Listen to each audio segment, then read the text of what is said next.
Quarters weapon system है। इसका basic मकसद ये होता है कि आप दुश्मन को बगैर सामने आए निशाना बना सकें। इसके सामने एक पिस्तौल, टॉर्च, लेजर और कैमरा लगा होता है और इधर एक LCD स्क्रीन है। इसका बेसिक होता ये है कि टर्न इट ऑन आपको दिखा सकते हैं कि आप दुश्मन को बगैर सामने आए किसी भी दीवार के पीछे से या किसी भी दीवार के ऊपर से निशाना बना सकते हैं। इसके अलावा जो हमारा एक और नया प्रोडक्ट है वो है लाइट स्नाइपर राइफल। ये basically bolt action sniper rifle है। ये दुश्मन को 1000 मीटर के साथ पिन पॉइंट एक्यूरेसी के साथ लिए निशाना बनाने के लिए इस्तेमाल होती है। इसके अंदर 26 इंचेस की एक मैच बैरल है, 14 मैग्निफिकेशन स्कोप लगी हुई है, 20 MOA रेल है। ये 175 ग्रेन मैच एमुनेशन के साथ 1000 मीटर तक दुश्मन को निशाना बना सकती है और इसका फोल्डिंग स्टॉक भी है।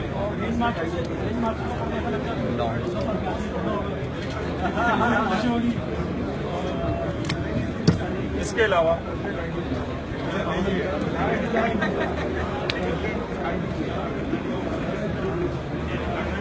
हमारे चंद मेजर प्रोडक्ट्स के अंदर MP5 है जो बेसिकली हम 2-3 वर्जन्स में बनाते हैं। एक MP5 P3 और A2 है। P3 comes with retractable stock. ये 9x19 इसकी चेंबर होता है। रेट ऑफ फायर इसका 850 rounds per minute and you can reach out to 100 metres with it. MP5 A2 जो बेसिकली है ये एक फिक्स स्टॉक के साथ इस्तेमाल होता है और ये इस वक्त पाकिस्तान आर्मी, नेवी और पुलिस में और एयरफोर्स में इस्तेमाल होता है। इसके अलावा हम ये जर्मनी और अमेरिका एक्सपोर्ट करते हैं। पाकिस्तान के अंदर इसका सिविल पॉपुलेशन के लिए जिनके पास वैलिड लाइसेंस है, हमने इसकी एक सिविलियन वर्जन भी लॉन्च किया जिसका नाम PF5 है। ये बेसिकली जो भी पिस्टल लाइसेंस जिसके पास वैलिड हो उसको ये पिस्टल रखने की इजाज़त है। इनका बेसिकली ये सेमी ऑटोमेटिक भी है और 9 mm में चेंबर होता है। इसके अलावा इसकी एक शॉर्टर वर्जन है जिसे हम कहते हैं SMG PK। जो इसकी मिलिट्री वर्जन है उसमें 2 टाइप्स हैं। एक है SMG PK जो एक एंड कैप के साथ है और SMG PK1 जो रिट्रैक्टेबल स्टॉक के साथ है। इसका rate of fire 900 rounds per minute होता है और इसकी इफेक्टिव रेंज 50 मीटर है। इसका ही एक सिविलियन वर्जन जो वैलिड लाइसेंस के साथ आपको मिल सकता है वो है PF4। ये बेसिकली एक पिस्टल है which is semi automatic irreversible. ये सिर्फ सेमी ही फायर करेगी, उसको ऑटोमेटिक में करना इंतहाई नामुमकिन टाइप से है। इसके अलावा कुछ गोल्ड प्लेटेड है। ये जो भी पाकिस्तान के दोस्त ममालिक होते हैं उनके जो मेहमान होते हैं उनको कभी कभी हम गिफ्ट करते हैं। इसके अलावा जो जिसे हम एक PF का प्राइड कह सकते हैं that is the rifle G3A3। इसकी प्रोडक्शन हमने 1965 से शुरू की थी and till date we are manufacturing it और हम तकरीबन 1 मिलियन से ज़्यादा ये राइफलें बना चुके हैं। इस राइफल की मॉडिफाइड फॉर्म जो है वो G3M है जो basically is a dolled up version of the same rifle. आप इस पे optics, UBGL, IR laser, IR torch और विजिबल लेजर और विजिबल टॉर्च लगा सकते हैं और इसके अलावा इसके सामने मजल ब्रेक लग चुका है जिसकी वजह से इसका रिकॉइल कम होता है। इसकी एक नई वर्जन है G3S। ये G3 is a conventional warfare की राइफल, लेकिन क्लोज क्वार्टर्स कॉम्बैट में इसकी लेंथ की वजह से एक मसला आता था।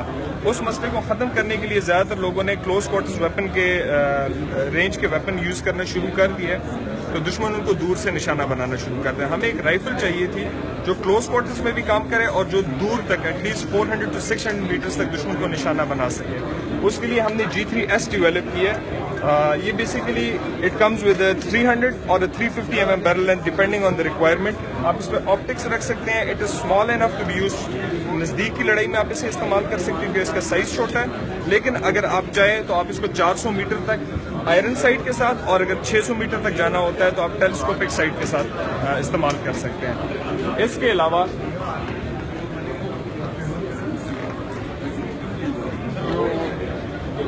हमारी सिविलियन पॉपुलेशन जो वैलिड लाइसेंस रखती है जिनको हुकूमत ने अलाउ किया हुआ है उसके लिए हमने एक राइफल बनाई है जो 308 कैलिबर में है जिसका नाम है 308 स्पोर्टर। इसकी barrel length as per Pakistan के कानून के तहत हमने 20 इंच रखी और ये सेमी ऑटोमेटिक इरिवर्सिबल है, मींस कि ये सिर्फ सेमी ऑटोमेटिक फायर करती है। ये जिसके पास वैलिड राइफल का लाइसेंस होता है वो बंदा ये प्रोक्योर कर सकता है और PF4 और PF5 के बारे में मैं ऑलरेडी आपको बता चुका हूँ। इसके अलावा ये कुछ हैंडगन्स हैं जो पाकिस्तान ऑर्डिनेंस फैक्ट्री मैन्युफैक्चर करती है। इसमें ये B6 ST9 और PK9 हैंड गन्स है। ये 9mm के लाइसेंस के साथ हम सिविलियन पॉपुलेशन को और इसके अलावा हम जितनी भी लॉ इन्फोर्समेंट एजेंसीज है उनको हम ये प्रोवाइड करते हैं। ये then again these are gold plated, same PK9 वही पिस्तौल है, वही मेटलर्जी होती है, इसको सिर्फ गोल्ड प्लेट करके इंग्रेविंग कर दिया जाता है ताकि वो खूबसूरत लगे। ये ज़्यादातर गन कलेक्टर्स या कोई पाकिस्तान का कोई हायर रैंकिंग ऑफिशियल किसी और मुल्क से कोई दोस्त ममालिक के उनको गिफ्ट करते हैं। इसके अलावा हमने एक और नया प्रोडक्ट जो लॉन्च किया है,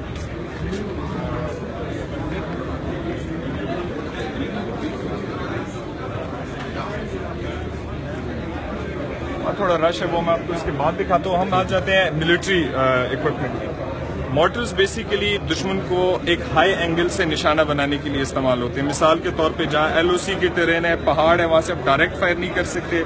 किसी दुश्मन को आपने पहाड़ के पीछे जो छुपा हुआ है उसको निशाना बनाने के लिए हम मोटर्स इस्तेमाल करते हैं। मोटर्स हम 3 कैलिबर्स में बनाते हैं, 120, 81 और 60 mm। हर कैलिबर में हम हाई एक्सप्लोसिव और ट्रेनिंग राउंड्स बनाते हैं। इसके अलावा मोटर्स में ही इल्यूमिनेटिंग राउंड होते हैं ताकि अगर दुश्मन रात को हमला करे तो हम इस मोटर को आसमान में फायर करके ये एक फ्लेयर छोड़ देता है जो पूरे इलाके को रोशन कर सकता है ताकि हम दुश्मन को रात की तारीकी का जो फायदा उठा रहा है उसको हम निशाना बना सकें। इसके अलावा हम हैंड ग्रेनेड्स, स्मोक ग्रेनेड्स बनाते हैं जो बेसिकली आप जब फेंकते हैं तो वो स्मोक छोड़ देती है। फ्लैग ग्रेनेड्स हम बनाते हैं, अगर हम फेंक दें तो एक खास दायरे के अंदर अंदर दुश्मन को मार या जख्मी कर सकती है। इसके अलावा हम आर्टिलरी एमुनेशन बनाते हैं। जब आपने दुश्मन को दूर निशाना करना हो तो आप ज़्यादातर आर्टिलरी इस्तेमाल करते हैं। आर्टिलरी एमुनेशन पे हमारे पास एक बहुत बड़ी रेंज है जिसमें 25 पाउंडर, 105, 130, 122 और 155 इस्तेमाल किए जाते हैं। ये दुश्मन को let's say from pretty close range up to 30 kilometre range तक हम उनको निशाना बना सकते हैं। ये शल इतनी प्रिसीजन के साथ हम किसी भी दुश्मन में गिरा सकते हैं कि मिसाल के तौर पे एक लेट से ये बूथ जितना है इसके अंदर हम एक शल 30 किलोमीटर दूर से लैंड कर सकते हैं। इसके अलावा हमने एक एग्जिस्टिंग 12.7 टैंक एमुनेशन में आपको दिखा दूँ।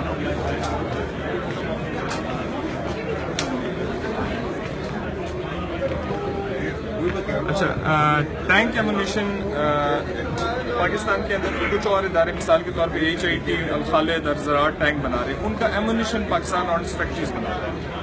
टैंक 3 कैलिबर्स में हमारे पास एमुनेशन है, 100 और 105। ये बेसिकली पुराने कैलिबर है जो अभी हम नहीं इस्तेमाल कर रहे हैं। हम चले गए 125 mm पे जो एक ज़्यादा मोटा राउंड है और ज़्यादा तबाही करता है। लेकिन हमारे कुछ चंद दोस्त ममालिक और एक्सपोर्ट के मद्देनजर रखते हुए काफ़ी ज़्यादा लोग अभी भी 100 और 105 बना रहे हैं।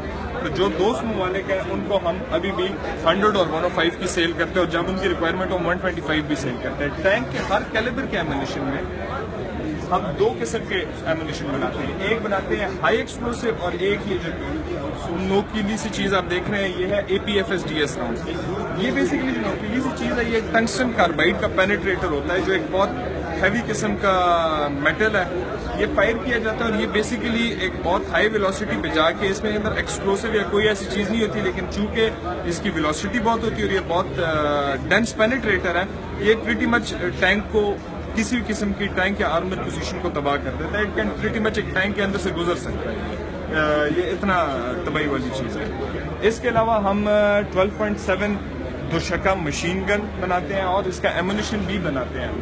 ये मशीन गन हमने तकरीबन पिछले 50 साल से इस्तेमाल कर रहे हैं और ये हम मैन्युफैक्चर करते हैं और अभी भी ये इन प्रोडक्शन है। लेकिन अभी इसकी एक नई वर्जन हमने बनाई है जो बेसिकली इसके सारी खूबियाँ रखती है, लेकिन उसका वेट बहुत ज़्यादा हमने कम कर दिया है। वो मैं आपको बता देता हूँ।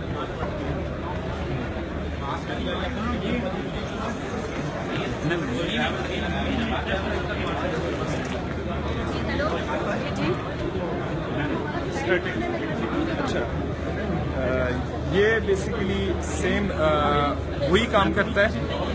ये हमने पाकिस्तान में इंडिजिनस भी बनाया है। ये कम से कम उसके वेट के आधे है। रेंज, पेनिट्रेशन और उस हर चीज़ के लिहाज से ये वही काम कर सकता है जो वो 12.7 करता है, लेकिन बाकी इसके अंदर इम्प्रूवमेंट बहुत ज़्यादा है। रिलायबिलिटी के लिहाज से बहुत ज़्यादा अच्छा हो गया है, एक्यूरेसी इसकी बेहतर हो गई है और वेट बहुत ज़्यादा रिड्यूस हो गया है। इस that's it.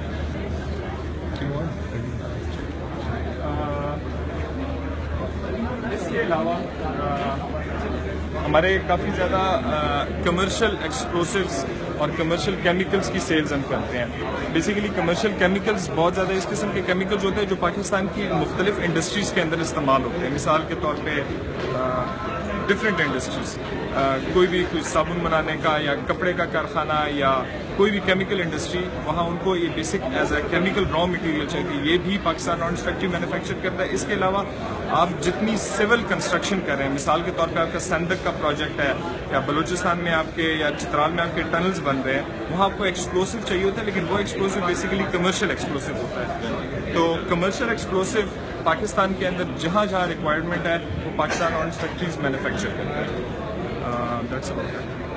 Thank you sir.